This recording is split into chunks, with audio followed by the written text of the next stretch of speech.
जी अस्सलाम वालेकुम स्टूडेंट, उम्मीद करता हूँ आप खैरियत से होंगे। तो आज के इस लेक्चर में हम एक्सरसाइज 5 क्वेश्चन नंबर 1, 2, 3 सॉल्व करेंगे।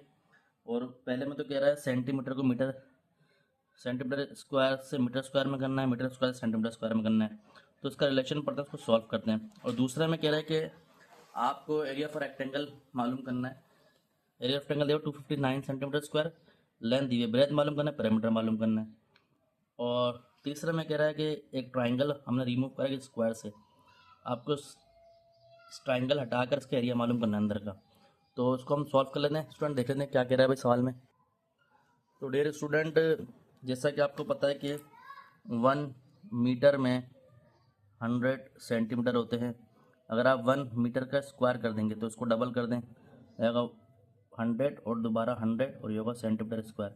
ये 1 मीटर स्क्वायर में 1 और 4 0 सेंटीमीटर स्क्वायर होते हैं। ठीक है, रिलेशन हमने बता दिया है। अब आप इसको डिवाइड करेंगे तो 0.001 आ सकता है। ठीक है, मतलब 1 को अगर आप मीटर स्क्वायर में आएंगे तो इसको मल्टीप्लाई कर देंगे, और सेंटीमीटर स्क्वायर में जाएंगे तो डिवाइड कर देंगे, तो वो आपके पास आंसर आ जाएगा। ठीक है, 0.0001। ठीक है, तो अब पहला पार्ट है 40 मीटर स्क्वायर को सेंटीमीटर में कन्वर्ट करना है। ठीक है, तो आप क्या करेंगे भाई, मल्टीप्लाई करा देंगे 4 0 से सेंटीमीटर स्क्वायर से, तो ये आएगा 4 1 2 3 4, यानी कि 1 2 3 4 मीटर सेंटीमीटर स्क्वायर। ठीक है भाई, ये आ गया। इसी तरह पहले सी देख लेते हैं भाई। सी में है 0.03, मल्टीप्लाई करा देंगे 4 0 से, तो ये हो जाएगा 0.03 मल्टीप्लाई 4 0, तो ये आएगा 300। ठीक है, सेंटीमीटर स्क्वायर। ठीक है, सी हमने कर लिया ताकि सेम यूनिट बनेगा। अब बात कर लें बी की। बी में अगर देखा जाए स्टूडेंट, तो भाई 16 सेंटीमीटर स्क्वायर से हम किस में जा रहे हैं, मीटर स्क्वायर में। तो हम क्या करेंगे, 16 को डिवाइड करा देंगे 1 और ये 4 0 से।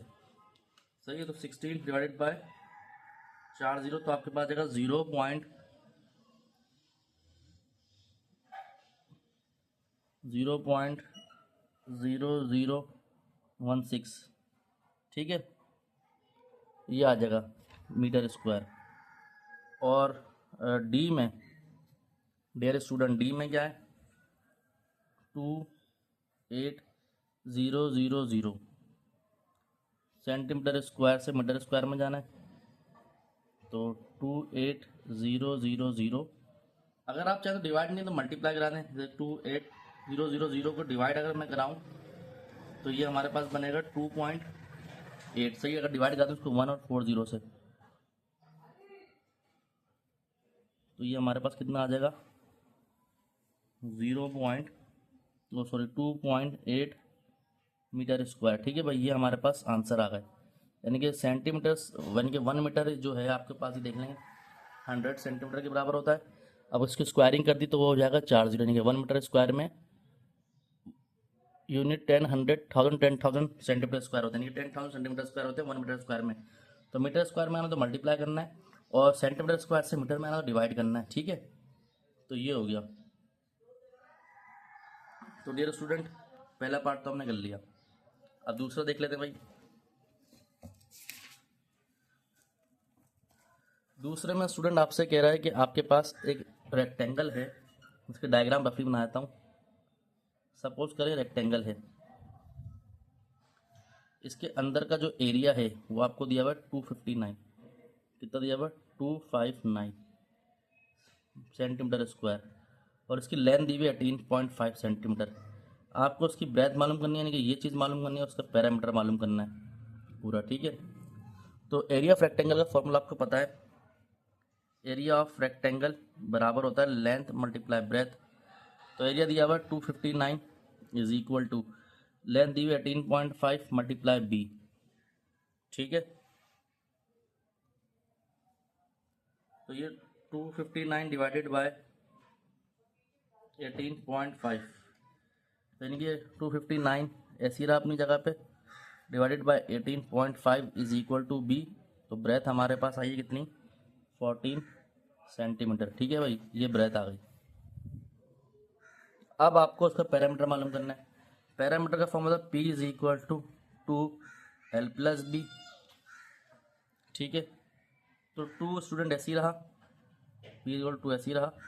लेंथ कितनी थी भाई, 18.5 प्लस 14। पहले इसको बोर्ड मास से डिवाइड प्लस कर लेते हैं। 2 ऐसी रहा, 18.5 प्लस 14, तो हमारे पास आ गया 32.5। अगर इसको मल्टीप्लाई करेंगे 2 से, तो ये हमारे पास बन जाएगा कितना, 65 सेंटीमीटर स्क्वायर। ठीक है भाई, कितना आसान है यार, हमने सॉल्व कर लिया। अब स्टूडेंट इसी तरह 3 में आपसे कह रहा है कि आपके पास ये स्क्वायर दिया हुआ है,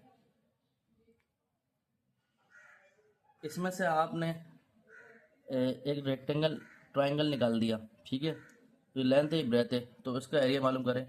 तो एरिया की अगर बात किया एरिया ऑफ स्क्वायर की, एरिया ऑफ स्क्वायर की वो होता है L स्क्वायर। तो area of square equal to 9 का स्क्वायर, तो एरिया ऑफ स्क्वायर हो गया 81 सेंटीमीटर मीटर स्क्वायर। ठीक है, अब बात किया है ट्रायंगल के एरिया की, एरिया ऑफ ट्रायंगल T से शो कर रहे हैं, वो होता है 1/2 लेंथ मल्टीप्लाई ब्रेथ। तो 1/2 लेंथ कितनी है 3, ब्रेथ कितनी 2.5। तो अगर आप 3 × 2.5 करें तो ये हो जाएगा आपका 7.5 1/2 मल्टीप्लाई 7.5। तो इसको डिवाइड कर दें आप, 1/2 7.5 डिवाइडेड बाई 2, तो ये आपके पास आएगा 3.75 मीटर स्क्वायर। ठीक है, ये एरिया ऑफ ट्राइंगल आ गया। ठीक है, अब करना ये है स्टूडेंट, अगर मैं स्क्वायर के एरिया में से इसको निकाल देता हूँ, मतलब एरिया ऑफ फिगर निकालना है। एरिया ऑफ फिगर अगर की बात किया फिगर, तो ये क्या करते हैं, स्क्वायर का एरिया 81 माइनस 3.75 कर देंगे तो आंसर आ जाएगा। तो अगर मैं 81 माइनस करूँ 3.75, तो ये हमारे पास आ 77.25। तो कितना आ रहा है ये 7.25 मीटर स्क्वायर। ठीक है, तो ये हमारे पास इस क्वेश्चन का आंसर आ गया। तो उम्मीद करता हूँ स्टूडेंट आपको लेक्चर समझ आया होगा।